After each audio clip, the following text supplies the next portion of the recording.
Bonjour à tous, ravie d'être avec vous, ce matin pour ce webinaire. Comme Céline l'a dit, je travaille chez Shopify, donc je suis, ce qu'on appelle le lead technical architect. Donc je travaille dans l'équipe Growth Services. On travaille en fait tous les jours avec des marchands Shopify pour les aider à optimiser leur boutique.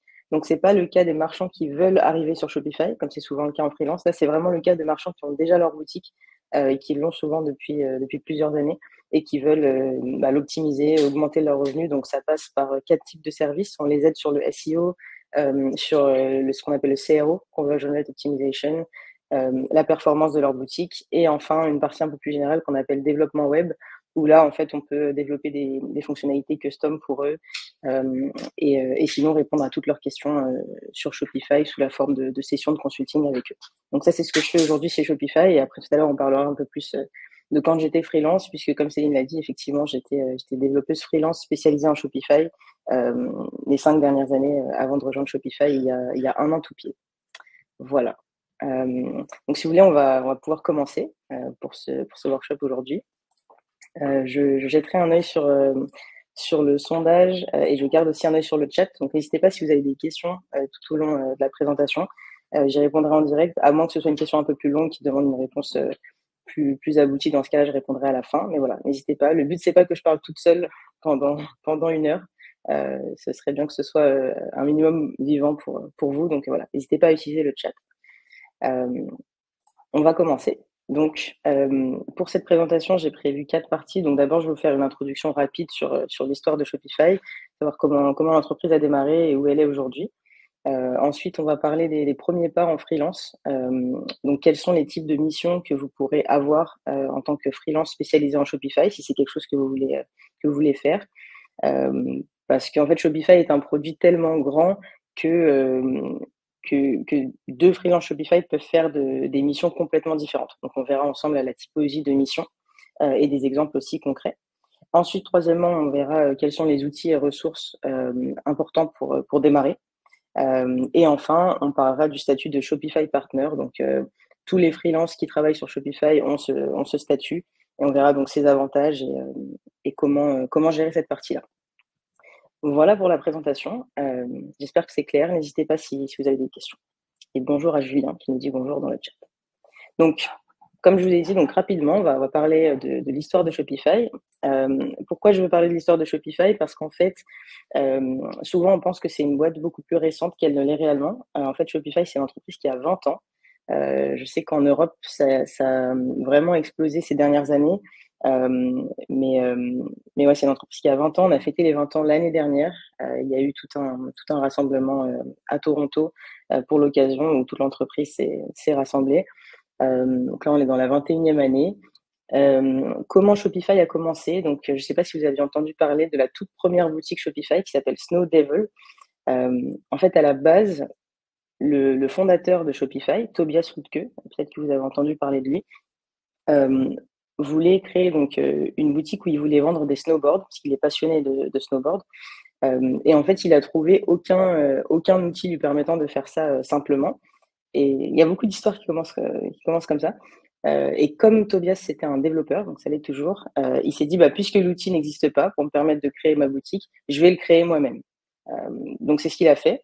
Et donc en fait, pendant qu'il créait sa boutique Snow Devil pour vendre ses snowboards, à côté, il construisait toute l'infrastructure autour pour pouvoir lui permettre de créer sa boutique. Donc le tableau de bord où il ajoute ses produits, ses collections, où il met en place son système de paiement, etc. Et donc Snow Devil, il l'a lancé, donc il a eu sa première vente et il en parle avec beaucoup d'émotion.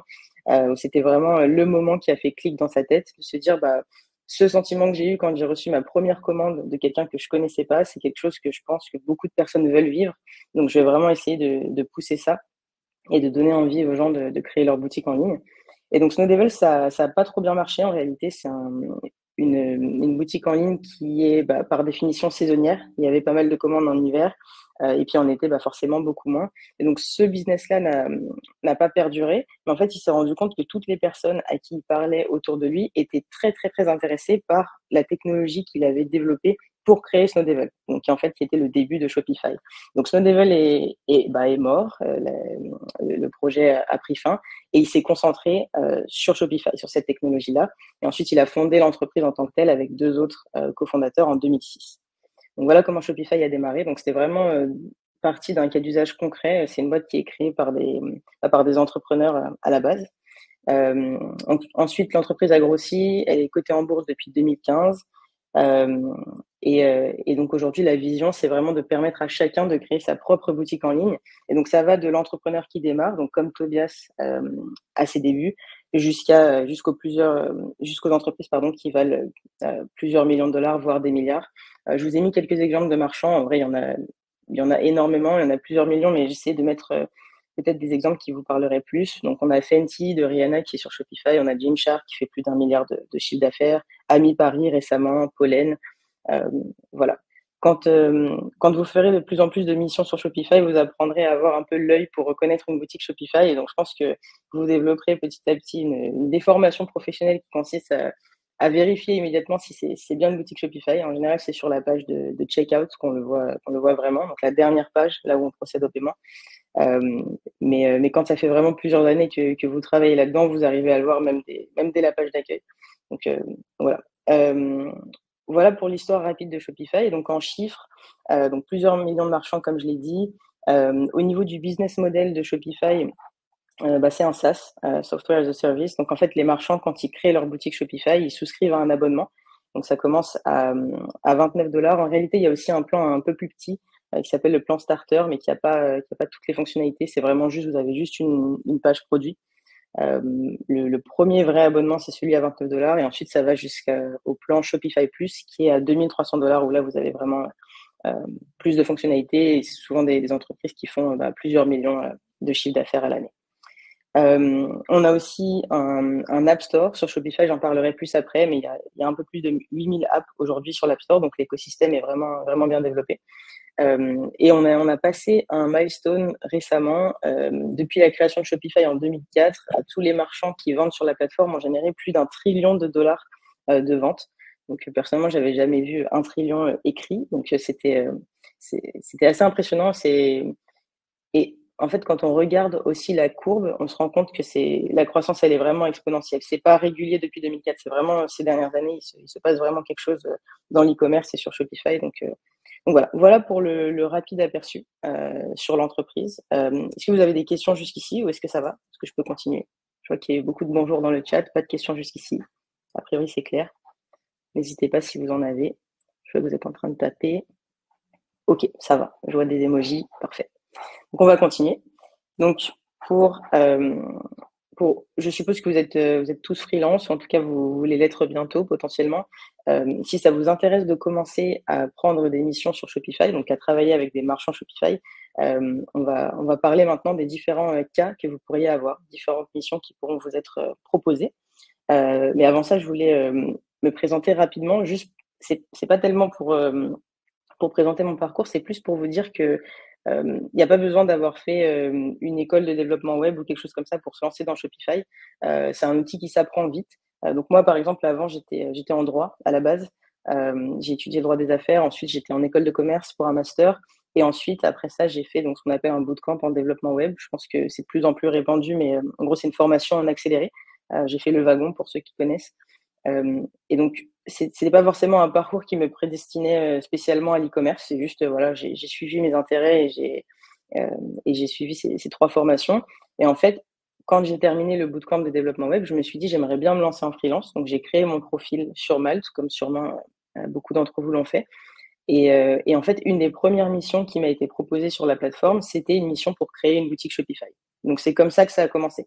Donc, je ne me suis pas spécialement formée là-dessus. C'est vraiment quand j'ai reçu ma première proposition de mission que je me suis dit, bah, ça a l'air intéressant. Voyons voir. Acceptons la mission.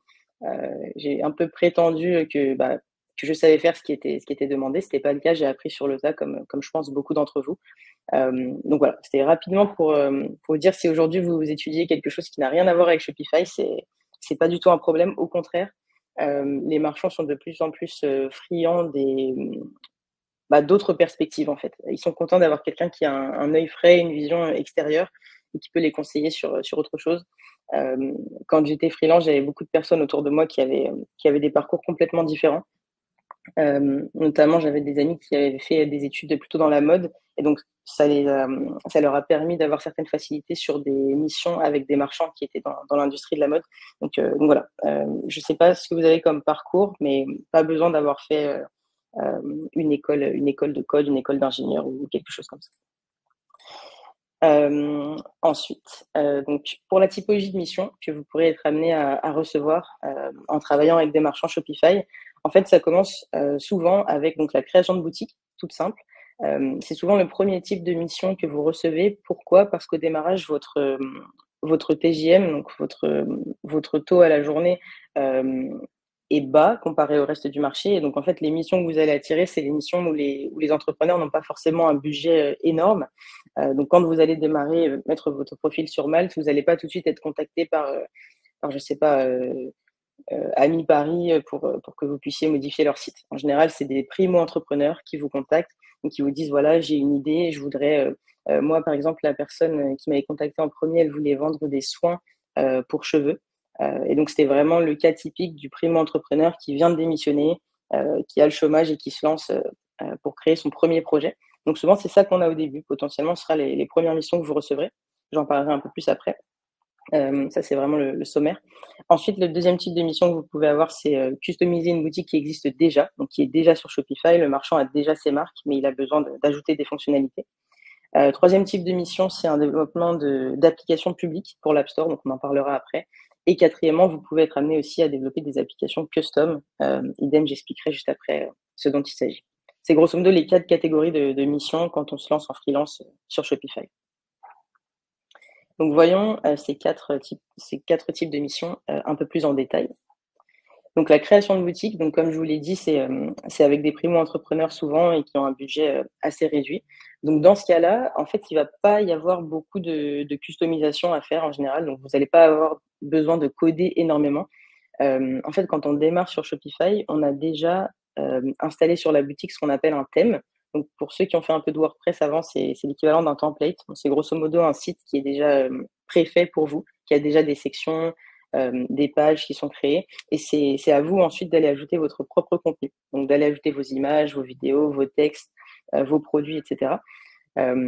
Et donc, souvent, avec un primo-entrepreneur, donc un entrepreneur qui démarre, choisir un thème sur le theme store suffira, en fait.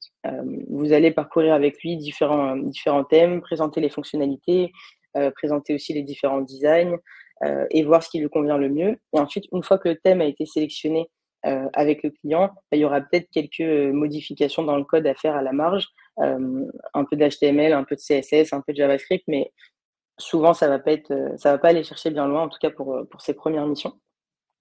Ensuite, ce que vous allez faire beaucoup dans ce type de mission, c'est aider le client à installer des applications sur sa boutique. Parce qu'en fait, Shopify, ça fonctionne exactement comme votre téléphone. Vous avez les fonctionnalités donc natives du téléphone qui sont déjà incluses à l'intérieur. Et à partir du moment où vous voulez une fonctionnalité en plus, vous allez donc parcourir l'App Store et, je sais pas, installer Facebook, Instagram, etc. Là, c'est exactement pareil. Shopify a un groupe de fonctionnalités donc natives qui font déjà partie de la plateforme. Donc, par exemple, mettre en place des codes promo, mettre en place des réductions automatiques. Toutes ces choses-là sont déjà incluses parce qu'on considère que ça fait partie du package que tout e-commerçant va utiliser ou va avoir besoin à un moment ou un autre. Mais à partir du moment où on va chercher des fonctionnalités qui sont un peu plus poussées, ou s'il y a besoin notamment d'intégrer un service externe, dans ce cas-là, c'est là qu'on va se tourner vers l'App Store. Et donc, par exemple, si votre client vous dit je voudrais ajouter sur ma page d'accueil mon feed Instagram pour vous présenter du coup mes derniers posts faits sur Instagram ou sur TikTok d'ailleurs, dans ce cas-là, ça, c'est pas une fonctionnalité qui est présente nativement dans Shopify. Shopify n'a pas développé un feed Instagram que vous pourriez juste insérer sur n'importe quelle page. Ça, c'est vraiment le travail des développeurs d'applications. Comme ça, si demain Instagram change son API, etc., on a vraiment donc toute l'équipe de développeurs d'applications qui est sur le sujet pour tout bien mettre à jour. Shopify ne peut pas prendre en charge 100% des fonctionnalités que 100% des marchands dans le monde utiliseront. C'est pas possible. Donc en général, sur ces missions-là, vous allez donc aider le marchand à choisir les applications. Vous allez avoir donc une application, par exemple, pour Instagram. Vous allez aussi avoir une application pour tout simplement quelque chose de très pratique, imprimer les bordereaux d'expédition. Vous allez aussi avoir des applications pour customiser des emails parce que par défaut, votre marchand, quand il va commencer à vendre sur sa boutique, dès qu'il va y avoir une commande, il y a un mail automatique qui va être envoyé au client. Et donc, ce mail automatique, il est modifiable dans Shopify, mais il est modifiable dans une interface où il faut aller dans le code. Il faut s'y connaître un petit peu en HTML et CSS pour pouvoir modifier l'email. Et donc, il y a des développeurs d'applications qui ont développé une application pour permettre de customiser les emails de façon un peu plus sympa, avec une interface où il n'y a pas besoin d'aller dans le code, où c'est vraiment juste des blocs qu'on agence. Donc ça, typiquement, c'est une application que vous pourrez être amené à installer. Et ensuite, donc, si le client a besoin de pages ou de sections en plus de ce qui est déjà inclus dans son thème, bah, c'est là que le développeur freelance donc, va intervenir pour créer ces sections pour lui. Donc, par exemple, si le thème qu'il a choisi ne contient pas de section texte avec une vidéo en arrière-plan, bah, c'est une section que vous pourriez être amené à développer pour lui. Le thème, en général, convient à 90% et ensuite, bah, sur le 10% restant, pour ces marchands qui démarrent, bah, il faudra développer quelque chose. Et ensuite, dernier point, dans une mission avec un marchand Shopify, vous devrez du coup le former à la prise en main de Shopify, puisque comme je l'ai dit, pour la création de boutique, pour ses premières missions, le marchand, il démarre. Donc, il a besoin de savoir comment fonctionne le tableau de bord, comment créer une promotion, comment gérer les premières commandes qui arrivent, le, la page dans l'interface Shopify qui concerne tout ce qui est statistique, analytics. Ils ont aussi parfois besoin de savoir où regarder, parce qu'en fait, il y a tellement d'informations. Ils ont besoin d'être guidés. Donc, moi, quand je prenais mes premières missions freelance, j'avais une demi-journée de bloquer avec le marchand pour lui montrer Shopify. Donc, on faisait un appel vidéo. Donc, c'était pendant le Covid aussi. Si vous pouvez faire ça en présentiel, c'est pas mal aussi. Peu importe le format, en tout cas, une demi-journée où vous leur montrez en fait toutes les sections dans le tableau de bord Shopify, voir à quoi ça correspond. Et ensuite, potentiellement leur fournir une petite documentation avec quelques vidéos. Moi, je faisais des vidéos sur Loom pour leur donner pour qu'ils puissent avoir trace et qu'ils puissent s'y référer plus tard. Parce que quand on leur donne les informations, ils comprennent, ils ont l'impression que c'est simple, c'est facile, ils arriveront à s'en rappeler, mais quand ils reviennent sur le sujet 3 mois après, c'est pas forcément très clair dans leur mémoire. Donc voilà, il y a aussi un aspect formation qui est intéressant sur Shopify. Tous les freelances ne font pas ça, mais je pense que c'est une bonne pratique d'accompagner votre marchand en fin de mission pour lui montrer comment fonctionne l'interface. Ça évite aussi ensuite les allers-retours par mail avec des questions au compte-gouttes. C'est mieux de leur donner toutes les infos en bloc et ensuite, si vraiment il y a quelque chose qu'ils n'arrivent pas à faire, là, ils vous contactent.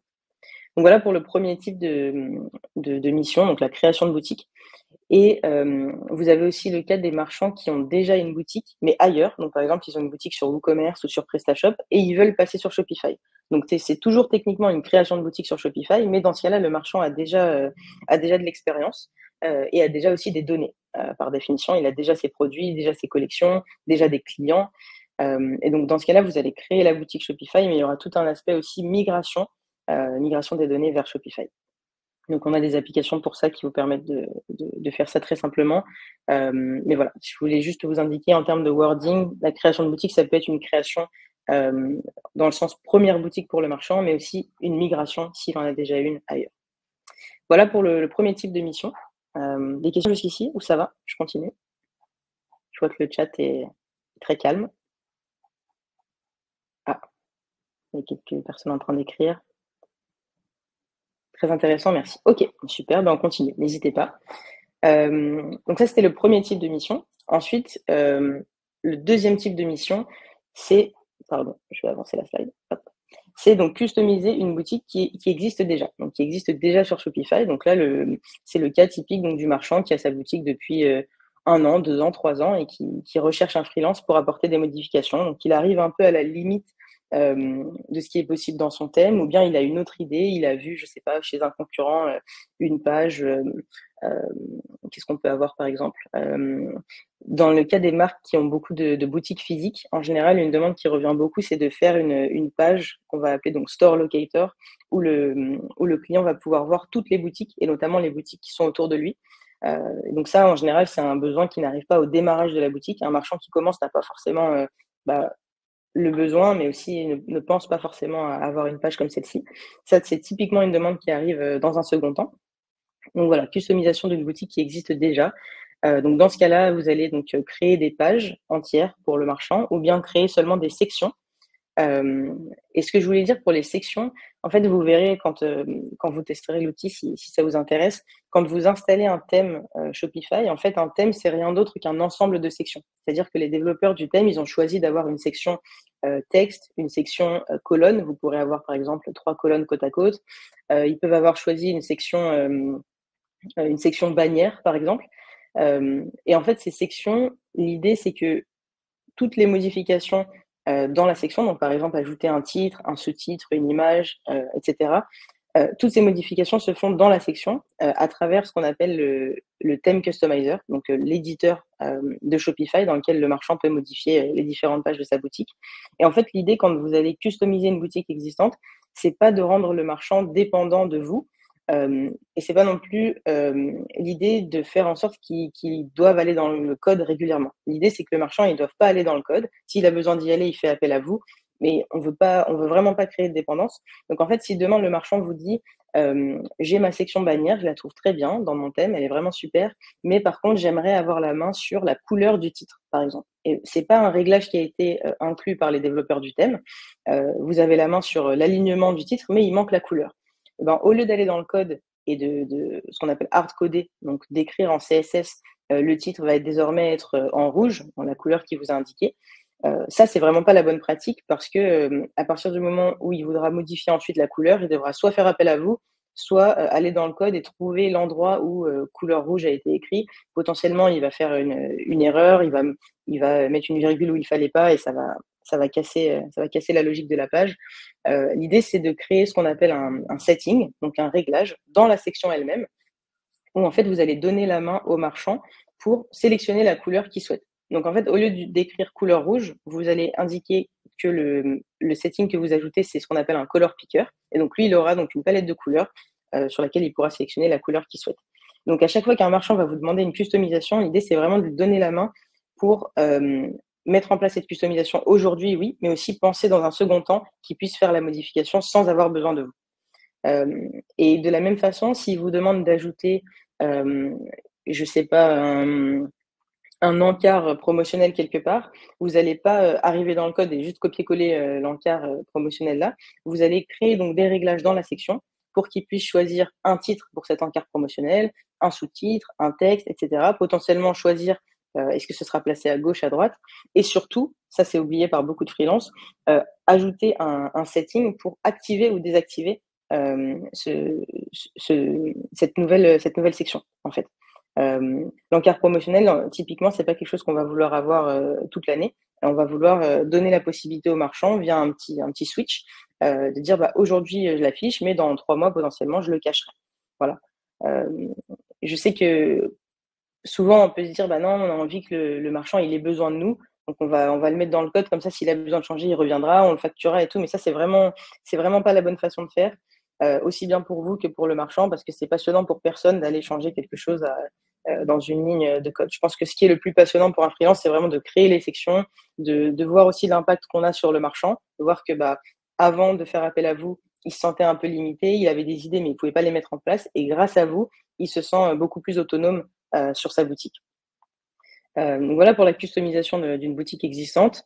Idem, vous pourrez avoir à installer des applications pour le marchand, mais dans ce cas-là, ça va être des cas d'usage un peu plus avancés.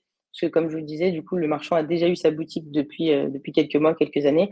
Donc, il a déjà plusieurs use cases. Il connaît aussi beaucoup mieux ses clients. Donc, il est en mesure de vous faire des demandes un peu plus complexes que l'entrepreneur qui démarre.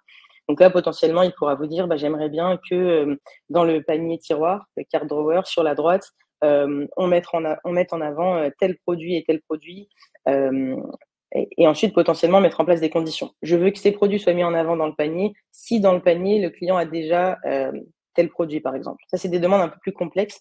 Donc, pour ça, ça demandera soit des applications, soit un développement un peu plus complexe. Donc, quand la boutique existe déjà, les cas d'usage sont vraiment un peu plus poussés et c'est là que ça devient aussi de plus en plus intéressant.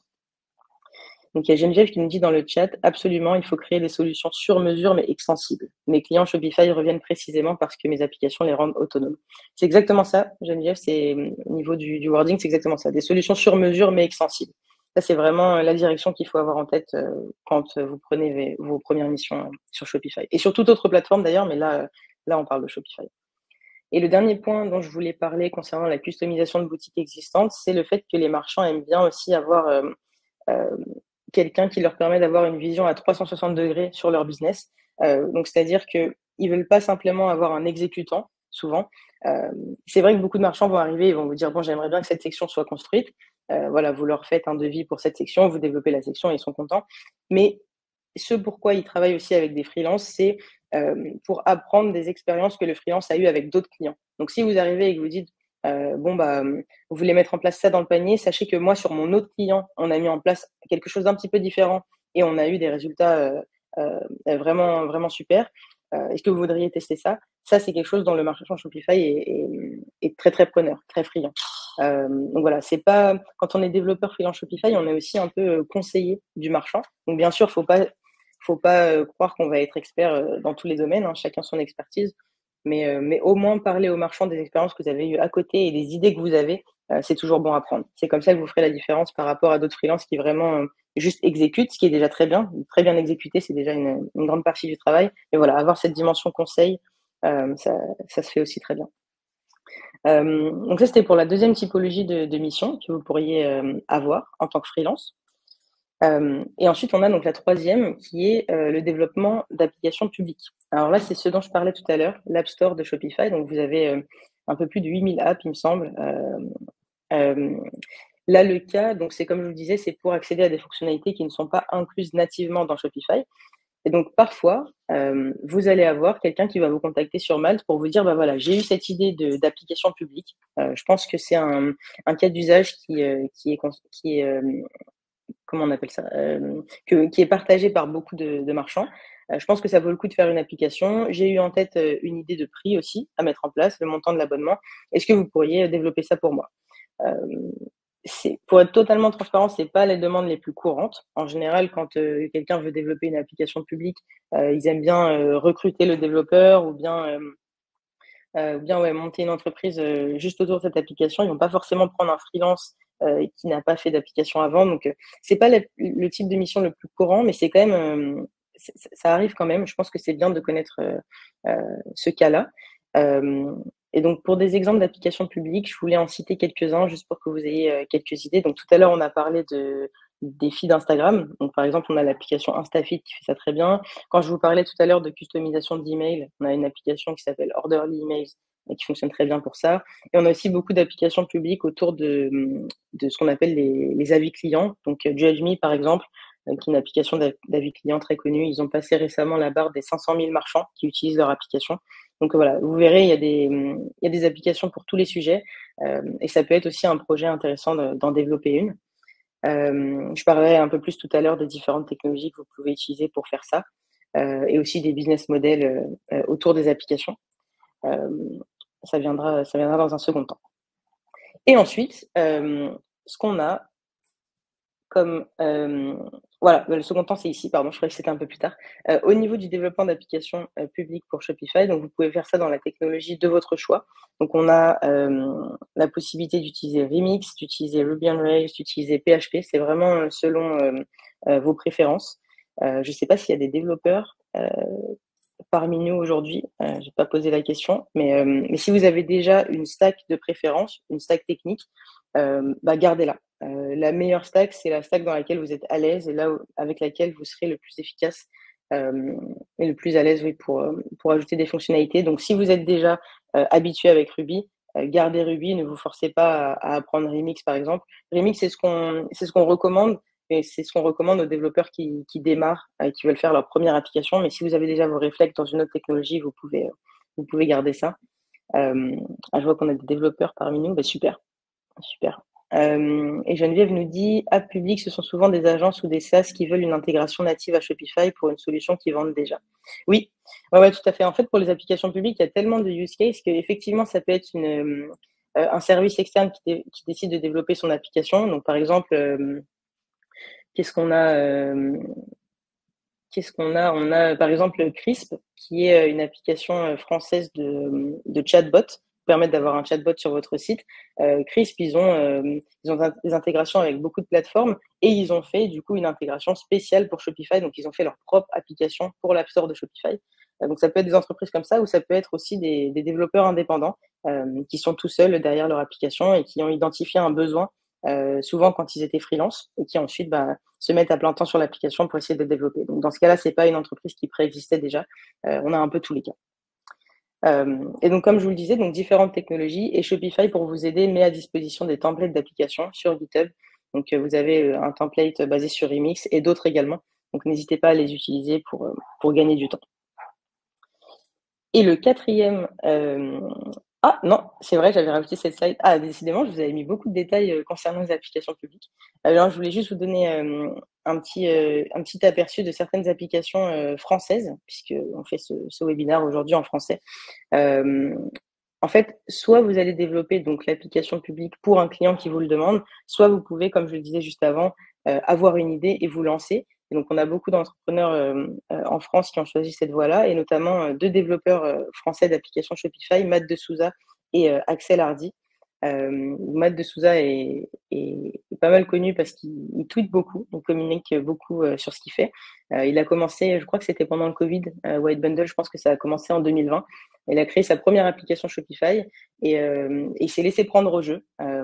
Il a grossi son application. Il a lancé sa deuxième application Wide Review sur les avis clients récemment. Et au total, il a maintenant un revenu récurrent mensuel de 50 000 $, ce qui est absolument hallucinant. Et on a aussi Axel Hardy, un Français également, qui a un revenu de 35 000 $ par mois avec ses 5 applications. Donc, Céline vous a mis les liens dans le chat pour que vous puissiez voir. C'est bien sûr, c'est pas tous les développeurs qui se lancent qui vont arriver à un tel niveau de revenu. Hein, c'est pas ce que je suis en train de vous dire. C'est plus que souvent, vous allez commencer par faire une application et ensuite, au final, vous allez vous mettre à plein temps dessus. Donc, si demain vous avez un client qui vous donne une idée et que vous pensez que cette idée a de la valeur, il y a un chemin pour ceux qui veulent se lancer à plein temps dans le développement d'applications sur Shopify spécifiquement. Et au niveau du business model d'une application Shopify, en fait, ça va être un abonnement. Donc, par exemple, votre application, elle va être à 10 $ par mois, 20 $ par mois, parfois beaucoup plus. Et donc, en fait, ce qui est attirant sur le développement d'applications publiques pour l'App Store de Shopify, c'est que souvent, les développeurs sont contents de sortir de la matrice dans laquelle ils vendent juste leur temps. La fameuse vente de services, de prestations de services, de consulting ou de développement. Et ils sont contents d'aller vers un business model où, en fait, une fois que vous avez trouvé vos premiers clients et qui sont satisfaits, vous avez quelque chose qui tourne. Le seul avertissement que je donnerais ici, c'est que beaucoup de personnes pensent que le développement d'applications Shopify pour l'App Store, ça va être un business un petit peu passif, où en fait vous allez développer votre application une fois, la mettre en ligne et ensuite vous relaxer et toucher le revenu. C'est pas vraiment ça qui va se passer. L'application pour l'App Store, c'est vraiment un travail énorme. Vous avez beaucoup plus de travail dans la communication à faire que ce que vous pensez, beaucoup de marketing à faire auprès des boutiques, auprès des agences pour faire connaître votre application. Ensuite, il y a toute la partie support client, bien sûr, pour vous assurer que vos clients sont satisfaits. C'est une vraie entreprise à part entière. C'est pas juste quelque chose à faire en side project, une heure par semaine, une heure par-ci, par-là. C'est difficile de réussir en gardant ça juste en side project quelques heures par semaine. Et si vous vous investissez à fond et que vraiment ça vous plaît, voilà, vous pouvez potentiellement atteindre des résultats similaires. Et d'ailleurs, si ça vous intéresse, Matt de Souza et Axel Hardy sont tous les deux sur Twitter et ils communiquent beaucoup sur leur parcours, les différentes étapes, quand est-ce qu'ils ont commencé. C'est super intéressant de voir leur retour d'expérience et d'échanger avec eux aussi. Ils répondent à toutes les questions. Donc, si vous voulez en savoir plus là-dessus, n'hésitez pas à les contacter. Je vois qu'il y a une question. On a donc Zakaria qui nous dit, est-ce qu'il y a des frameworks JavaScript? Oui, tout à fait. Tu peux utiliser des frameworks JavaScript pour créer ton application publique. C'est pas du tout un problème. Si c'est la technologie avec laquelle tu es habitué, fonce. Ensuite, Geneviève demande comment as-tu basculé vers un poste chez Shopify à partir du freelancing? Ah, très bonne question. Alors, je vais juste parler de la quatrième catégorie de mission et ensuite je répondrai à ta question, Geneviève. Donc, le dernier cas de mission, c'est le développement d'applications custom. Donc là, ce dont on a parlé précédemment, c'est les applications pour l'App Store, donc les applications publiques, c'est-à-dire que n'importe quel marchand peut installer sur sa boutique. Et on a aussi le cas d'applications custom, où là, c'est un marchand qui va vous contacter pour vous dire, bah, moi, j'utilise un OMS, donc un Order Management System, ou bien j'utilise un ERP ou quelque chose, en tout cas un outil externe à Shopify, et j'aimerais connecter cet outil à ma boutique Shopify. Donc souvent, les applications custom, ça va être un travail de synchronisation de données. Je veux être sûr qu'à chaque fois qu'une commande est passée sur ma boutique Shopify, elle remonte bien dans mon outil externe. Et vice-versa, si je fais une action dans mon outil externe, j'aimerais que ça remonte immédiatement dans Shopify. Tout ce travail-là de synchronisation de données, c'est fait avec des applications custom et ça peut être une spécialisation pour un freelance qui se lance sur Shopify. Et donc là, au niveau des technologies, c'est exactement ce que je disais tout à l'heure. Ça se fait dans n'importe quelle technologie parce que tout ce qui compte, c'est juste la capacité à s'interfacer avec nos API, avec les API de Shopify. Donc si vous voulez faire votre application custom en PHP ou en peu importe, ça fonctionne très bien. Donc voilà un peu les 4 types. Donc bien sûr, vous aurez peut-être des marchands qui vont vous contacter pour des demandes complètement exotiques qui sortent de ces 4 cas d'usage. Mais en tout cas, c'est les 4 types de missions les plus fréquents. Et souvent, d'ailleurs, ça va crescendo. Donc comme je vous le disais au démarrage, vous avez plus des créations de boutiques, ensuite peut-être plus des migrations de boutiques, ensuite peut-être développement d'applications. Et aussi, ce qu'on voit beaucoup, moi c'est ce que je faisais beaucoup ma dernière année de freelance, c'est les marchands qui vous contactent et qui veulent votre aide sur la durée. Donc, c'est-à-dire qu'ils vont vous demander de travailler avec vous, par exemple, 2 jours par semaine, 3 jours par semaine.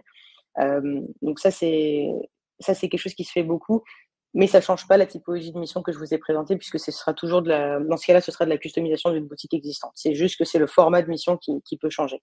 Les missions Shopify peuvent vraiment être soit ce qu'on appelle donc one shot, vous allez juste travailler, je sais pas, 2 semaines ou 2 mois avec un marchand et ensuite vous allez terminer vous serrez la main et ce sera terminé, ou bien plus sur la durée, quelques heures par mois, quelques jours par mois ou quelques jours par semaine si vraiment le besoin est grand.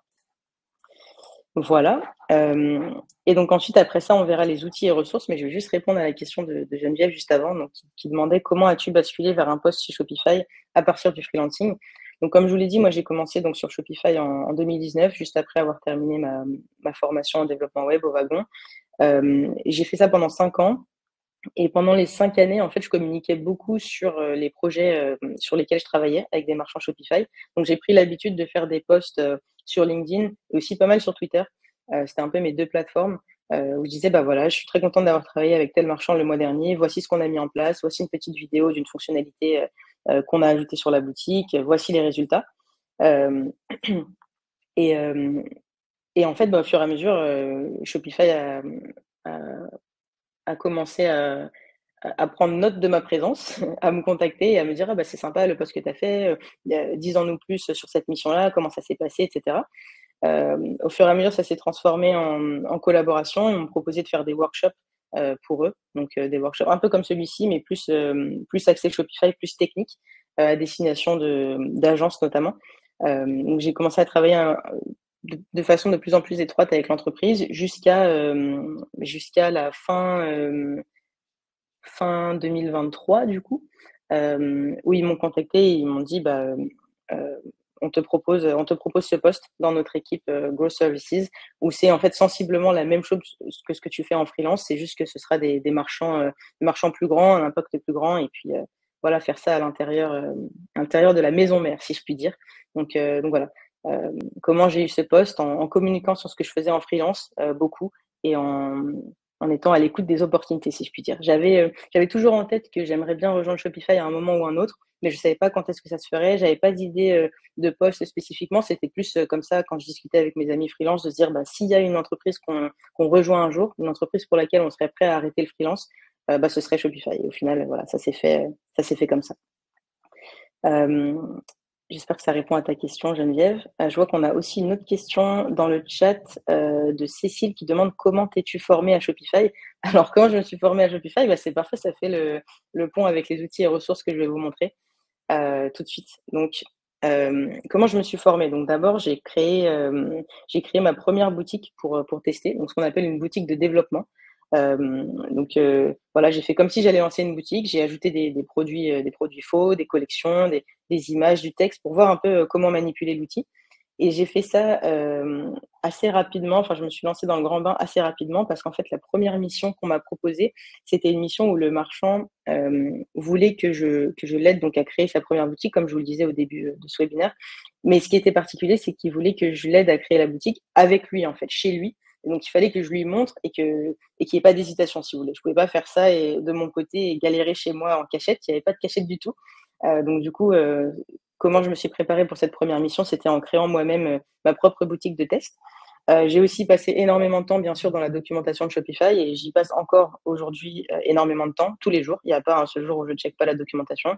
Euh, Contrairement à d'autres technologies euh, qui sont, enfin, que j'ai pu utiliser par le passé, la documentation de Shopify est vraiment très bien faite, elle est très bien présentée, très complète. Il y a beaucoup d'exemples. Il y a aussi beaucoup de liens vers des repos GitHub où on peut démarrer un projet en 2 lignes de commande et voir un peu le détail. Euh, la seule chose avec la documentation, c'est que du coup, bah, vu qu'il y a beaucoup de produits dans Shopify, beaucoup d'API, elle est très riche, elle est très grande. Donc n'hésitez pas à utiliser bien sûr la barre de recherche, mais aussi le petit chat qui est en bas à droite dans la doc pour vous aider à vous aiguiller et trouver la réponse au bon endroit. Mais ouais, en tout cas, boutique de dev, documentation. Euh, je regardais aussi beaucoup de tutoriels. Il n'y en avait pas énormément quand j'ai commencé, personnellement. Avant, j'avais fait un petit peu de WordPress et je me souviens que sur WordPress, il y avait plus de tutoriels, il y avait plus de blogs aussi, d'articles de blog sur tout un tas de use cases. Et quand je suis arrivée sur Shopify, j'ai trouvé que ça manquait un peu. Mais c'est moins le cas aujourd'hui. Aujourd'hui, il y a beaucoup plus de développeurs indépendants qui lancent leur chaîne YouTube pour montrer un peu ce qu'ils font, ce qu'ils apprennent, aussi bien sur la partie customisation de thèmes que de customisation d'app. Il y a vraiment une bienveillance dans la communauté, une communauté qui est très très active. Une chaîne YouTube que je peux vous recommander, c'est bien sûr la chaîne YouTube de Shopify. J'en parle juste après d'ailleurs. Euh, Shopify Dev. Et on a aussi des freelances. Donc il y a par exemple un freelance qui s'appelle Yann Frey. Je vais vous mettre son nom dans le chat. Et sa chaîne s'appelle Coding with Yann. Et ça, c'est une chaîne avec laquelle j'avais beaucoup appris. Il fait des tutoriels, il fait aussi des interviews de personnes qui sont dans l'écosystème. Ça, j'ai beaucoup appris avec cette chaîne. On a aussi, donc bien sûr, la Shopify Academy, donc qui vous permet de vous former sur différents sujets de l'écosystème Shopify. Quand j'ai commencé personnellement en 2020, elle n'était pas très très développée malheureusement. C'était vraiment le démarrage. Et maintenant, il y a de plus en plus de formations qui sont qui sont publiées sur l'Académie. Je crois que c'était il y a 2 semaines environ, Shopify Academy a publié une formation spécifique sur le CRO, donc l'optimisation du taux de conversion. Donc voilà, il y a des sujets techniques, plus des sujets moins techniques aussi, plus en rapport avec l'e-commerce en général. Il y a un peu de tout. C'est vraiment une bonne ressource pour commencer. Et puis on a bien sûr le support de Shopify. Hein, je vous apprends rien. Il y a un chat 24 heures sur 24, 7 jours sur 7 si vous avez une question. Ça, c'est aussi quelque chose que j'ai utilisé à de nombreuses reprises. Je vais juste repasser sur la slide précédente quand je parlais des outils. Un outil qui sera indispensable dans votre quotidien de freelance développeur Shopify, c'est la CLI, donc la Command Line Interface, qui est en fait l'outil principal qui vous servira pour créer, gérer et déployer vos applications et vos thèmes. Donc par exemple, demain, si un marchand vous appelle et vous demande d'effectuer des customisations sur sa boutique, la première chose que vous allez faire, c'est installer la CLI sur votre ordinateur et lancer la commande qui vous permet de récupérer le thème du marchand en local, donc sur votre ordinateur, pour commencer à travailler dessus à partir de votre éditeur de code préféré, donc VS Code, Cursor, peu importe, et ensuite déployer vos modifications. Tout ce qui est voilà, action d'interaction avec une boutique Shopify, ça se fait via la CLI. C'est pour ça que je l'ai listé dans les outils indispensables. Et d'ailleurs, quand j'ai commencé, elle existait, je pense, mais c'était vraiment le début. On utilisait un autre outil qui s'appelait ThemeKit à l'époque. Maintenant, c'est vraiment la CLI qui est incontournable. Donc ça, c'est un peu les outils, voilà, la boîte à outils du freelance Shopify. Les ressources, comme je vous ai mentionné. Donc, ouais, j'utilisais ça. Comment je me suis formée autrement? En fait, j'ai envie de vous dire, je me suis vraiment formée sur le tas. Il y a beaucoup de missions que j'ai prises, et notamment la première, hein, qui était une parfaite représentation.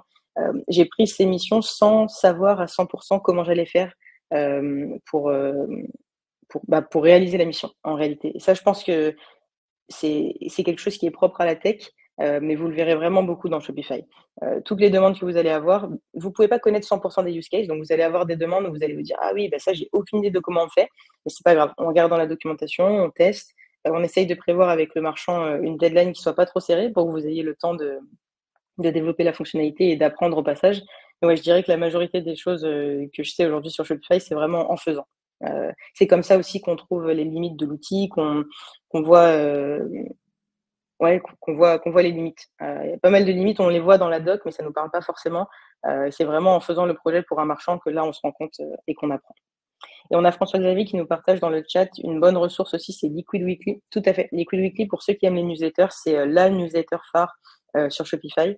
Euh, donc, comme son nom l'indique, c'est hebdomadaire. Et en fait, ça se présente sous la forme de bullet points où Karl, le fondateur de Liquid Weekly, nous partage euh, des nouveautés en fait dans l'écosystème. Donc des tutoriels qui viennent d'être publiés par quelqu'un dans l'écosystème, des vidéos ou tout simplement des informations sur des nouvelles fonctionnalités qui viennent d'être publiées sur la plateforme. Donc Liquid Weekly, oui, c'est quelque chose que je vous conseille. Et ils ont aussi un format sur YouTube où Karl et un autre freelance. Karl n'est pas freelance, pardon, il fait Shopify à côté de son travail. Mais par contre, il fait ça avec un freelance qui s'appelle Taylor Page aux États-Unis. Et ils ont, ouais, Taylor Page, euh, ils ont un podcast qui s'appelle Liquid Weekly Podcast, où du coup, là, c'est vraiment des interviews.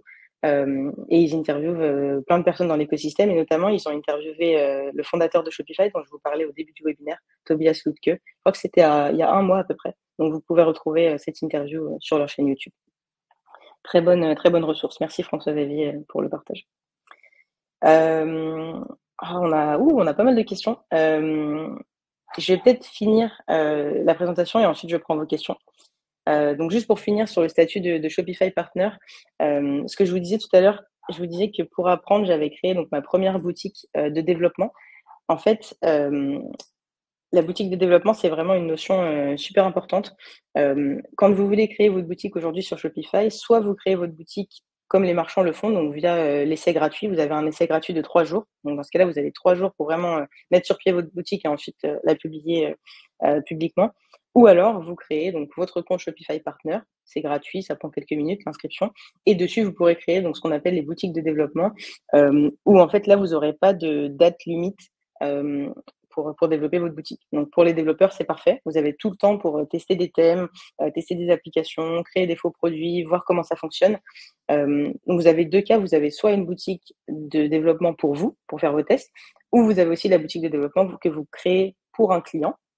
C'est comme ça qu'on commence la création d'une boutique. Ça commence sur une boutique de développement où vous faites toutes vos modifications avec le client. Et ensuite, quand il est prêt, là, vous le mettez en ligne. Et donc, vous lui transférez la propriété de cette boutique. Mais toute boutique Shopify commence par être une boutique de développement au démarrage pour ne pas être limitée par ces 3 jours.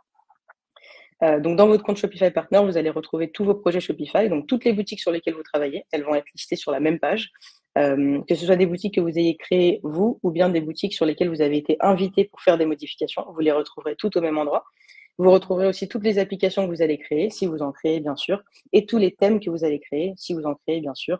On n'a pas parlé du développement de thèmes, c'est un domaine à part entière, mais oui, on a aussi un theme store sur lequel on choisit le thème pour une boutique, et donc vous pouvez vous lancer dans le développement de thèmes. Donc le compte Shopify Partner, c'est vraiment la colonne vertébrale du freelance Shopify. Tous les freelances Shopify ont un compte Shopify Partner et font tous leurs projets à travers ça. Et bien sûr, comme tout programme partenaire, on a un système de rémunération. Donc Shopify vous rémunère pour le fait d'avoir apporté des marchands sur la plateforme. Donc quand vous créez une boutique, vous avez une rémunération qui correspond à 20% de l'abonnement mensuel Shopify sélectionné par le marchand pendant toute la durée de vie de la boutique. Donc par exemple, si vous créez une boutique pour un marchand qui souscrit au plan Advanced de Shopify, qui est à $300, 299, dans ce cas-là, 20% de 299, ça fait à peu près 60 €, 60 dollars. Donc vous aurez une rémunération de 60 dollars qui tombera tous les mois tant que la boutique existe toujours. Voilà. Et donc vous l'avez deviné, si vous créez des boutiques Shopify Plus, où là l'abonnement est à 2000 dollars, forcément ça commence à monter en revenu pour le coup passif, puisque là vous n'auriez plus rien à faire. Donc c'est quelque chose qui est très attrayant pour les freelances qui se lancent. Vous avez aussi, quand vous créez des applications publiques, bien sûr vous touchez les revenus généré par votre application. Si votre abonnement il est à 20 dollars, vous avez les 20 dollars chaque mois pour chaque client qui tombe. Et Shopify ne prend une commission de 15% qu'à partir du premier million de dollars généré chaque année par votre application. Chaque année, j'insiste dessus. Donc, si votre application fait moins d'1 million de dollars chaque année, Shopify ne prend aucune commission. Donc, c'est vraiment tout dans votre poche. Ou en tout cas, c'est pas en bénéfice, bien sûr, il faudra payer vos charges si vous avez des employés ou des freelances qui bossent avec vous, et cetera. Mais en tout cas, Shopify ne prendra pas de commission en dessous d'1 million. Et pareil pour les thèmes, si vous créez un thème pour le theme store, là, le business model des thèmes, c'est pas un abonnement, c'est un paiement one shot. On paye en général $300 pour un thème, 300, 350. Si vous créez un thème, Shopify ne prendra 15% de vos ventes qu'à partir du premier million de dollars générés chacun. Voilà, je clôture cette parenthèse. C'était quand même important de mentionner ça pour que vous sachiez que votre revenu en tant que freelance Shopify, il va pas simplement venir des marchands, il va aussi venir de Shopify qui vous encourage à utiliser la plateforme. Donc là, on arrive à la fin du webinaire, donc sur la partie questions. Donc je vais remonter les questions et je vais essayer de voir donc, lesquelles j'ai loupées. Alors, celle-là, j'ai répondu, celle-là aussi. Wilfried nous demande, y a-t-il de la demande pour des sites créatifs sur Shopify avec des animations poussées et des transitions fluides entre les pages? Si oui, où peut-on trouver des missions de ce type? C'est une excellente question, Wilfried, merci beaucoup de l'avoir posée. Je dirais que le besoin en e-commerce, il est avant tout de vendre. Un marchand qui vient et qui a préparé un design pour son site, son objectif, c'est de vendre. Donc, moi, ce que je vois quand même comme tendance beaucoup, c'est animation minimale. Pas minimale dans le sens, il y en a très peu, mais c'est plus une animation qui, en termes de performance, ne va pas avoir un trop gros impact parce qu'on veut que la boutique soit hyper performante pour qu'elle convertisse mieux. Donc, en général, c'est ça qu'on a en tête. Donc, les animations qu'on voit sur les boutiques Shopify, en général, elles sont assez basiques. Ça va être plus des systèmes d'apparition des éléments sur la page de façon sympa, ou bien quand le card drawer va s'ouvrir, voilà, ça va être smooth. Au-delà de ça, quand on voit des grosses animations, c'est souvent dans des domaines particuliers. Donc, par exemple, dans la musique, les boutiques Shopify dans la musique sont souvent très, très poussées. On a, par exemple, Lady Gaga qui a publié sa boutique il y a à peu près 2 semaines, il me semble. Je l'avais partagé sur LinkedIn. Vous la trouverez aussi sur le compte LinkedIn officiel de Shopify.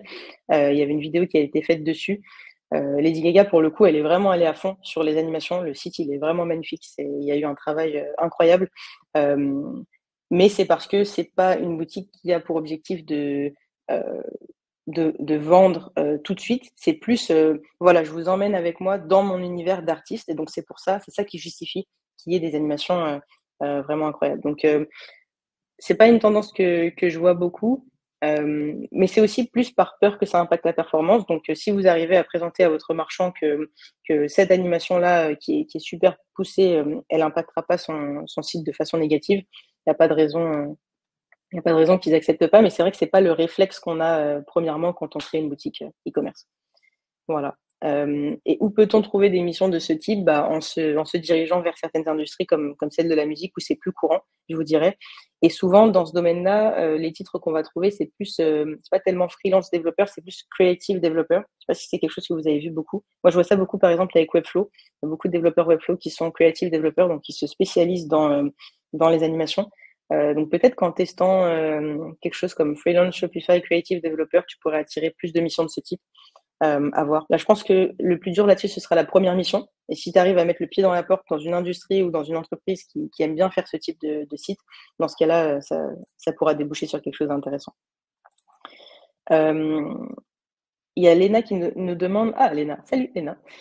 C'est quoi le projet le plus dur que tu aies fait et comment tu t'en es sorti quand tu n'avais pas les réponses? C'est une bonne question. C'est une bonne question. Qu'est-ce qui était le plus dur? Oh, il y en a eu plein, hein. Il y en a eu plein. Il y a eu les plus durs techniquement et il y a eu les plus durs plus en termes de pression. Par exemple, je me souviens, enfin pression, plus pas pression, mais mes responsabilités. Moi, j'avais travaillé pendant un peu plus d'1 an, 2 jours par semaine pour une marque française qui s'appelle Balzac Paris. Et c'était ma première boutique Shopify Plus. Balzac Paris, ils font un peu plus de 20 millions de chiffre d'affaires chaque année. C'était mon premier gros client. Et c'est vrai que pour cette mission-là, je m'étais dit, waouh, là, je change de cours un peu. Avant ça, je travaillais avec des marchands beaucoup plus petits.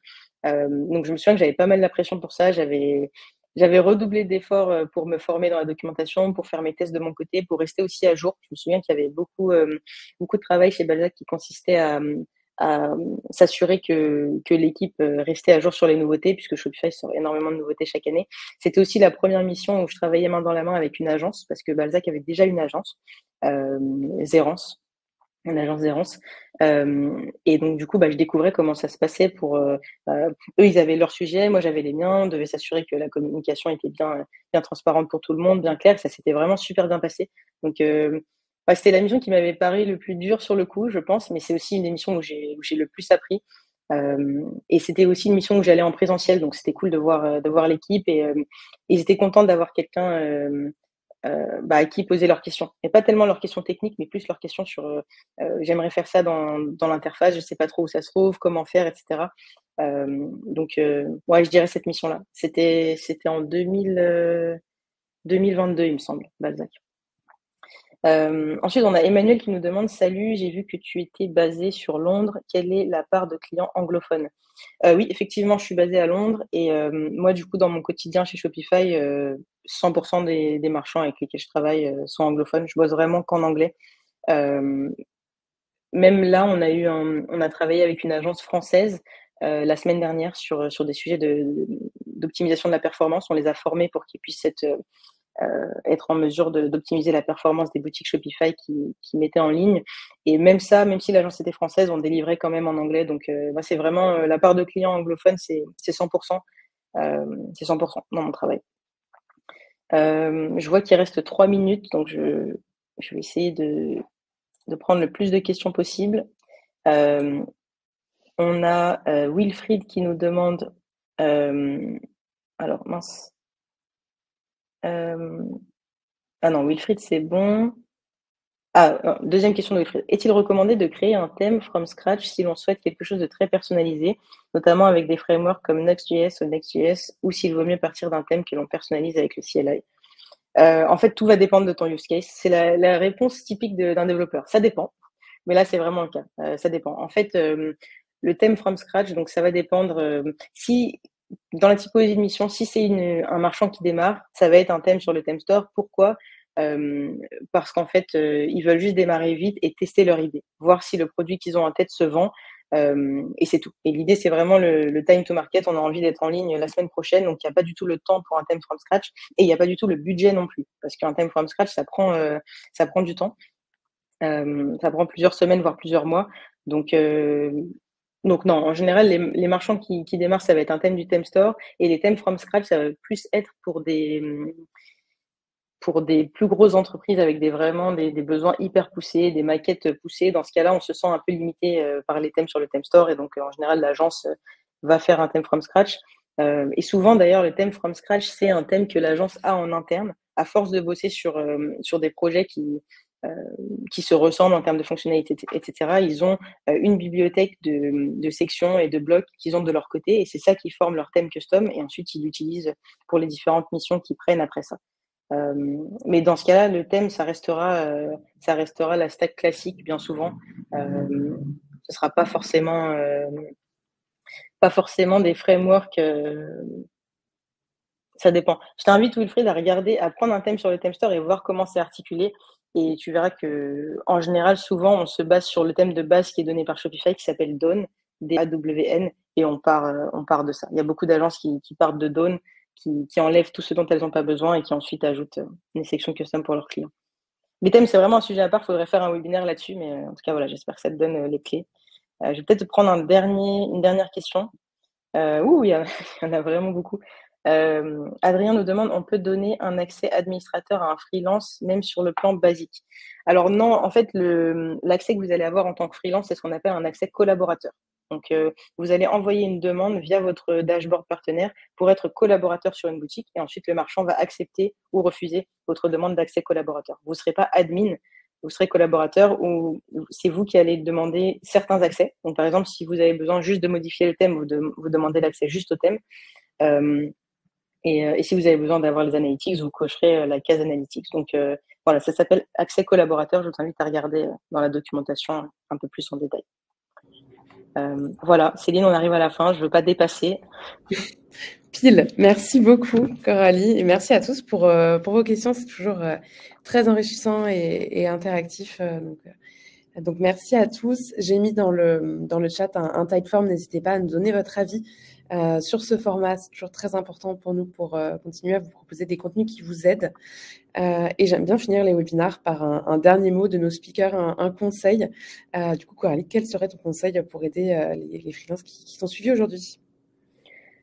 Quel serait mon conseil? Mon conseil, il est simple, c'est ne restez pas dans votre cave. Si vous vous lancez en freelance sur Shopify, vraiment, faites du bruit. Partagez sur Twitter, partagez sur LinkedIn, ou peu importe la plateforme d'ailleurs. Moi, ça a été celles qui ont fonctionné pour moi, mais vous pouvez choisir n'importe laquelle. Ce qui est important, c'est vraiment que si vous faites du bon travail, les gens doivent le savoir en fait. Il ne faut pas que ce soit juste votre meilleur ami ou vos parents qui sachent ce que vous faites. Vraiment, dites-le, communiquez, mettez des images des sites que vous avez créés, mettez des petites vidéos, installez. Moi, j'utilise un logiciel qui s'appelle Screen Studio qui permet de faire des vidéos vraiment sympas où il y a des zooms à partir du moment où la souris clique sur quelque chose. Rendez ça vraiment attrayant et rendez-vous visible parce que c'est ça qui va attirer vos clients. Moi, j'en ai pas parlé, mais j'ai jamais fait de prospection sur Shopify. J'ai créé mon profil sur Malte. J'ai eu mes premières missions sur Malte. Et ensuite, vu que j'ai commencé à communiquer, tout le reste de mes missions m'est venu via LinkedIn. Donc, vraiment communiquer et aussi rencontrer des gens dans la communauté. N'ayez pas peur de contacter d'autres personnes qui sont développeurs freelance Shopify sur LinkedIn ou sur Malte d'ailleurs et leur demander comment ça se passe pour toi, sur quelle mission tu travailles, est-ce qu'on peut se voir, est-ce qu'on peut s'appeler, voilà. Ne restez pas tout seul.